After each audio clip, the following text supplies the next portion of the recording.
శ్రీ శ్రీ శ్రీ పోతులూరి వీరబ్రహ్మేంద్ర స్వాముల వారు కాలజ్ఞానంలో చెప్పిన విధంగా 7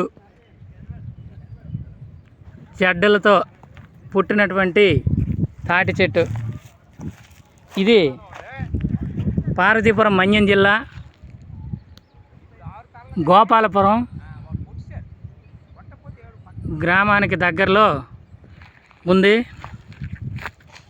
విశ్వబ్రాహ్మణులందరూ కూడా దీన్ని వీక్షించి ఆ బ్రహ్మంగారి కాలజ్ఞానం గురించి అతను చెప్పినటువంటి వాక్యాలని అందరికీ అర్థమయ్యే విధంగా మన విశ్వబ్రాహ్మణ సోదరులు అందరూ కూడా 10 మందికి తెలియచేస్తారని కోరుకుంటున్నాం.